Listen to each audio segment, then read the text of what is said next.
ரஜினியின் 75வது பிறந்தநாளையொட்டி இன்றைய தினம் 25 வருடங்களுக்கு முன்பு வெளியான படையப்பா திரைப்படம் ரிலீஸ் ஆகியிருக்கிறது. இந்த நிலையில் படத்தை காண திரையரங்குகளில் குவிந்து வருகிறார்கள் ரஜினிகாந்த் ரசிகர்கள். அது தொடர்பான காட்சிகளையும் பார்த்து வருகிறோம். திருவிழா போல் கொண்டாடி அந்த படத்திற்கு மீண்டும் வரவேற்பு அளித்து வரக்கூடிய அந்த காட்சிகளை பார்த்து வருகிறோம். இது குறித்த விவரங்களோடு இணைகிறார் நம்முடைய செய்தியாளர் சுப்பராமன். விவரங்களை வழங்கலாம். வணக்கம்.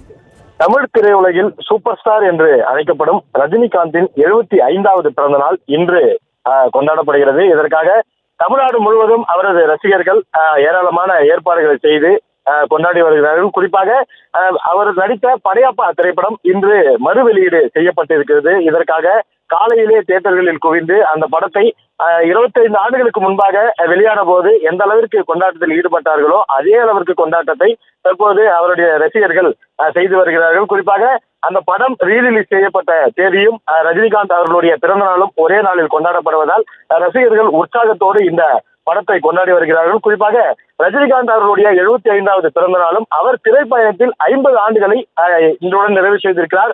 அதையும் கொண்டாடும் விதமாக ரசிகர்கள் சென்னை காசி திரையரங்கில் அவருடைய அந்த பேனர்கள் வைத்து குறிப்பாக பட்டாசுகள் வெடித்து அவருடைய அந்த திரைப்படத்தை கொண்டாடி வருகிறார்கள். அது மட்டுமல்லாமல் இயக்குனர் கார்த்திக் சுப்புராஜ் நேரடியாக திரையரங்குக்கு வருகை தந்து ரசிகர்களுடன் ரஜினிகாந்த் அவர்களுடைய அந்த 75வது பிறந்த நாளை முன்னிட்டு கேக் வெட்டி கொண்டாடினார். அதன் பிறகாக ரசிகர்களுடன் சென்று அந்த படையப்பா திரைப்படத்தை தற்போது திரையரங்கில் பார்த்து வருகிறார்.